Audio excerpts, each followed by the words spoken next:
नमस्कार बाबा, स्वागत है आपका हमारे चैनल पर। 2024 के लोकसभा चुनाव में 3 चरणों की जो वोटिंग है वो की जा चुकी है। प्रधानमंत्री मोदी लगातार अब की बार 400 पार का नारा दे रहे हैं। अब इस पूरे मामले पर जनता की क्या राय है? क्या वो सोचते हैं कि इस बार 400 पार सीटें आ रही हैं या फिर कांग्रेस पार्टी की सरकार होगी? कुछ लोग हैं, युवा हैं, जुड़ चुके हैं, बात कर लेते हैं, जान लेते हैं कैसे देखते हैं।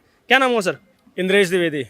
द्विवेदी जी, इस बार का चुनाव किस दिशा में जाता हुआ नजर आ रहा है? क्योंकि भारतीय जनता पार्टी तो लगातार कह रही है कि इस बार 400 पार, प्रधानमंत्री का नारा है इस बार 400 पार, और आपने टी शर्ट भी पहनी हुई है मिशन 400 प्लस। क्यों पहनी है?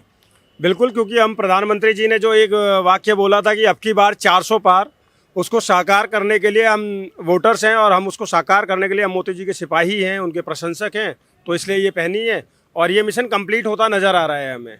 मतलब मैं तो वही बोलूँगा कि क्यों पड़े हो चक्कर में, कोई नहीं है टक्कर में। अब की बार 400 पार, फिर एक बार भाजपा सरकार। तो नरेंद्र मोदी जी के नेतृत्व में एनडीए सरकार इस बार रिकॉर्ड बनाने जा रही है। जैसे 2014 में 282 सीटें भाजपा की थी, 2019 में 303 सीटें थी, तो इस बार जो सिर्फ भाजपा की है वो लगभग 370 के आसपास भाजपा और एनडीए मिलाकर 400 पार होने जा रहा है। इसमें कोई भी दो राय नहीं है। और जिस विपक्ष की आप बात कर रहे थे कि विपक्ष की सरकार आएगी, सर वो 40 सीट ले आई, ये बहुत बड़ी बात है। हाँ। अगर उनकी 40 भी आ जाए तो बहुत बड़ी बात है। विपक्ष अब बचा ही कहाँ है? ये तो कहीं की ईंट कहीं का रोड़ा, भानुमति ने कुनवा जोड़ा, वैसे करके इन्होंने एक गठबंधन बना लिया है। अदरवाइज कोई भी पार्टी 40 सीट भी नहीं ला पा रही है। कांग्रेस नहीं ला पाएगी, आप देखिएगा। हाँ, लेकिन जिस तरीके से राहुल गांधी बार बार कह रहे हैं, कांग्रेस पार्टी विपक्ष बार बार कह रहा है कि पेपर तो हुआ नहीं है, परिणाम कैसे आने वाला है? 400 पार इतना कॉन्फिडेंस से कह कैसे रहे हैं मोदी जी? ईवीएम हैक कर लिया क्या दोबारा? सर देखो, ऐसा है, जो परीक्षार्थी, मैं उन्हीं की भाषा में जवाब दे देता हूँ। जब परीक्षार्थी अपनी पूरा अभ्यास करता है, अपनी पूरी पढ़ाई करता है ना, तो उसको पता होता है कि मैं 95 या 99 या 98% स्कोर करूँगा ही करूँगा। क्यों? क्योंकि वो उस लेवल पे तैयारी कर रहा है। अब जिसने तैयारी ही नहीं करी है, जिसको सिर्फ और सिर्फ क्या करना है, बातें बोलनी है, एक शगुफा जाकर छोड़ देना है, वो उन्हीं विद्यार्थियों की तरह होते हैं कि एग्जाम से 2 दिन पहले आंखें जलाते तो हैं लेकिन वहां जाकर भूल जाते। तो राहुल गांधी की वो कहानी है। लेकिन नरेंद्र मोदी जी एक वो परीक्षार्थी हैं जिसको पता है कि सिलेबस क्या है। उन्होंने पूरे सिलेबस की तैयारी उस हिसाब से की हुई है और उसके अनुसार ही परिणाम आएंगे। ठीक है, आपको भी पता है ना, 99 स्कोर करना कोई बड़ी बात थोड़ी है। लोग तो 100% भी स्कोर करते ही है ना।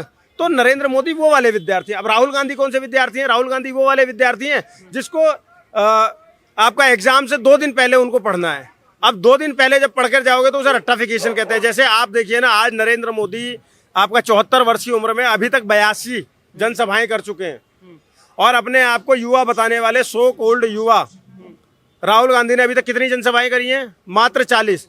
अरे मोदी जी के तो आसपास भी नहीं हो भाई साहब आप, तो आप बातें कैसे कर लेते हो? दूसरी बात, आज भाजपा एक पूर्ण बहुमत के लिए चुनाव तो लड़ रही है, कांग्रेस तो पूर्ण बहुमत के लिए चुनाव भी नहीं लड़ रही है, 230 सीटों पर चुनाव लड़ रही है। तो राहुल गांधी से कंपैरिजन करना या राहुल गांधी की किसी भी बात को मान लेना, मुझे लगता है कि ये मीडिया की भी या तो भोलापन बोलूंगा या मूर्खता बोलूंगा कि एक ऐसे शहजादे की बात मान लेते हैं जो कुछ भी बोल देता है। शेख चिल्ली सुना है आपने? शेख चिल्ली के तरीके से ना राहुल गांधी कभी भी कुछ भी बोल देते हैं। उनकी पार्टी के नेता भी कभी भी कुछ भी बोल देते हैं। उनको पता ही नहीं होता कि बोलना क्या है। तो कांग्रेस तो समाप्त है साहब। शेख चिल्ली बता रहा हूँ, ऑक्सफोर्ड से पढ़ा हुआ, कहते हैं पढ़ा लिखा नेता। प्रधानमंत्री तो अनपढ़ है, कहाँ देश को ले जाएंगे आगे? वो तो ऑक्सफोर्ड से पढ़ के आया है, पढ़ा लिखा नेता है। नहीं, आपकी बात बिल्कुल सही है। शेख चिल्ली वाले कैरेक्टर से मैं माफी मांगूंगा, क्योंकि शेख चिल्ली भी इससे ज्यादा होशियार था। वो आटे को लीटर में नहीं तोलता था, ना वो चील कौओं को रोजगार देता था, ना महाभारत काल में उसने जीएसटी लगवाई थी, ना ही उसने स्टोव पे कोयला डालकर चाय बनाई थी। तो कहने का मतलब ये है कि मैं शेख चिल्ली से भी माफी मांगूंगा। ऑक्सफोर्ड से पढ़ा हुआ जो ये युवा आया हुआ है ना, 56 साल का सो कोल्ड युवा, मुझे लगता है पत्रकार महोदय आपके पिताजी की उम्र होगी ये 55-56 साल, और वो अभी भी युवा हैं। तो उनको मैं शेख चिल्ली जी से भी माफी मांगूंगा कि ऐसे आदमी से मैंने कंपेयर कर दिया। वो एक कॉमेडियन ही बहुत सही है और वो अभी शेख चिल्ली के बराबर भी नहीं हुए। चलिए, हमारे साथ कुछ और युवा जुड़े हैं, उनसे बात कर लेते हैं। क्या नाम हो सर आपका? स्वतंत्र भारद्वाज। स्वतंत्र जी, आपने टी शर्ट पहनी है 400 प्लस मिशन। तो पिछले 10 साल में ऐसा क्या हुआ जो आपको लग रहा है इस बार 400 पार? देखिए पत्रकार महोदय, पहली बात तो टी शर्ट आपको भगवा कलर का है, ठीक है। ये भगवा कलर कहीं ना कहीं 400 पार मोदी जी को दिलवाएगा। अब रही बात काम में आपको बता दें, हम लोग को लोग बोलता है कि धर्म के नाम पे बीजेपी को वोट दोगे, इस पे दोगे, उस पे दोगे, तो बिल्कुल धर्म के नाम पे वोट देंगे। गीता आप सुने होंगे, तो गीता के नाम पे वोट देंगे। G for growth, I for infrastructure, T for technology और A फॉर आत्मनिर्भर भारत, ठीक है। और इसी बेसिस पे देंगे वोट। जब इस देश में कांग्रेस बहुत काम किया था 70 सालों तक, बहुत सारा काम किया, तो फिर मोदी जी को उज्ज्वला योजना क्यों लाना पड़ा, जनधन योजना क्यों लाना पड़ा, किसान सम्मान निधि योजना मोदी जी को क्यों देना पड़ा, शौचालय 15-14 करोड़ क्यों मोदी जी को देना पड़ा, 15 से ज्यादा एम्स मोदी जी को क्यों देना पड़ा, 16 से ज्यादा IIT कॉलेज मोदी जी को क्यों देना पड़ा। तो आखिर जब तुम लोग इतना काम कर दिए थे तो मोदी जी को इतना काम करना क्यों पड़ा। अब जब मोदी जी इतना काम कर दिए तो देश का जनता उनको वोट देने वाला है। और रही बात 400 पार, हम लोग क्यों बोल रहे हैं, अभी इलेक्शन से पहले, रिजल्ट के पहले हम लोग बोल रहे हैं, आप ही अभी बोल रहे हैं ना कि ईवीएम हैक हो चुका है। ईवीएम नहीं, इस बार कहीं ना कहीं एक जनता हैक हो चुका है, एक जनता, चाहे वो महिला हो, चाहे मुस्लिम हो, चाहे वो दलित हो, चाहे ब्राह्मण हो, चाहे कोई भी हो, हर कोई हैक हो चुका है। अब बताते हैं कैसे। महिला इसलिए हैक हुई क्योंकि महिला को उज्ज्वला योजना के तहत सिलेंडर दिया गया और 10 करोड़ 11 करोड़ महिला को धुआं से निजात पाई गई है, ठीक है। तो उनका जान का रक्षा मोदी जी बचाए। सेना मजबूत हुआ है, हमारा देश का हर एक नागरिक मोदी जी को वोट देगा। दूसरी चीज, युवा का बात करता है, युवा को कहीं ना कहीं startup India, make in India, digitalisation India, बहुत सारा इंडिया करके दिए, जो कि आज के टाइम में पेटीएम, फोन पे, कई सारे डिजिटल के माध्यम से पेमेंट कर पा रहे हैं और कई सारे फायदा उठा पा रहे हैं। तीसरी चीज, जो इस देश का मुस्लिम क्यों वोट देगा, इस देश का मुस्लिम इसलिए मोदी जी को वोट देगा क्योंकि इस देश के मुस्लिम के लिए पहले ऐसे देश के प्रधानमंत्री मोदी जी है जो एक बात बोले कि हम एक हाथ में कुरान देंगे, एक हाथ में कंप्यूटर देंगे, लैपटॉप देंगे, ठीक है। तो ऐसा कोई प्रधानमंत्री से आया ही नहीं था। तो मुस्लिम, दलित, SC ST कोई भी हो, सबका वोट मोदी जी को जा रहा है। और रही बात अभी जो आप बोल रहे हैं कि आप लोग का कैसे, आपको लोग इतना ताव में बोल रहे हैं 400 पारी, तो सर अभी आप 2-3 चरण का आप देख सकते हैं रिजल्ट। तो सिंपल वही बात है कि पहला तीसरा मतदान का दे रहा है रुझान, इस बार बंद होने वाली है राहुल गांधी की मोहब्बत की दुकान। और दूसरी बात एक और हम कहना चाहते हैं जनता को कि प्यार देने से बेटा बिगड़े, भेद देने से नारी, और कहीं ना कहीं पैसा देने से नौकर बिगड़े और ज्यादा भेद देने से यारी, ठीक है, धोखा देने से यारी। तो इस बार आपको बता दे, कांग्रेस को वोट देने से देश बिगड़े, ये सूचना जनहित में जारी कर दीजिए। और कहीं ना कहीं इस देश का जनता कई सारे कामों पे मोदी जी को इस बार चुन रहा है और अब की बार 400 पार भी करवा रहा है। अच्छा, मुझे ये बताइए, आपने जो जनता विश्वास करती है वो विश्वास करती है मैनिफेस्टो पे, तो भारतीय जनता पार्टी का मैनिफेस्टो और कांग्रेस पार्टी का मैनिफेस्टो कैसे देखते हैं? क्योंकि वो तो क्लेम कर रहे हैं, बीजेपी और प्रधानमंत्री मोदी क्लेम कर रहे हैं हमारा विकसित भारत का मैनिफेस्टो है, और कांग्रेस पार्टी कहती है कि हम सबका विकास करेंगे। अल्पसंख्यकों को लेकर जो सेपरेट कॉलम तैयार किया गया, कह रहे हैं मोदी सरकार ने कुछ नहीं किया और हम कर रहे हैं जो कुछ कर रहे हैं। तो दोनों पार्टी का मैनिफेस्टो कैसे देखते हैं?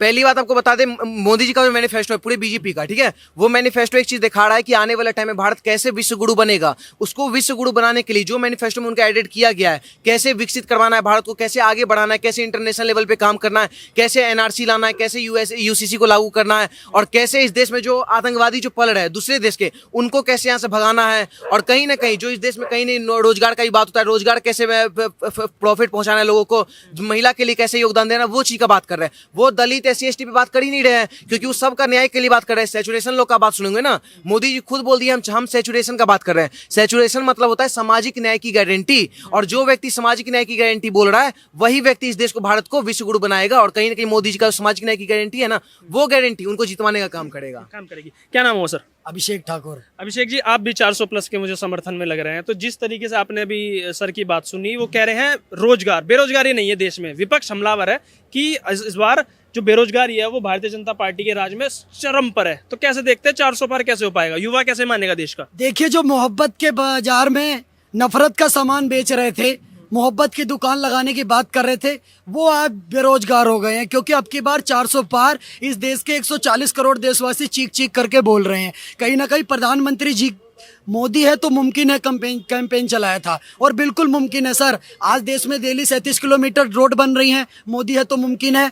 5 लाख का सिर्फ और सिर्फ आयुष्मान योजना के तहत लोग इलाज करा रहे हैं, मोदी है तो मुमकिन है। विश्व के चौथे सबसे बड़े स्टॉक एक्सचेंजर हम बने, मोदी है तो मुमकिन है।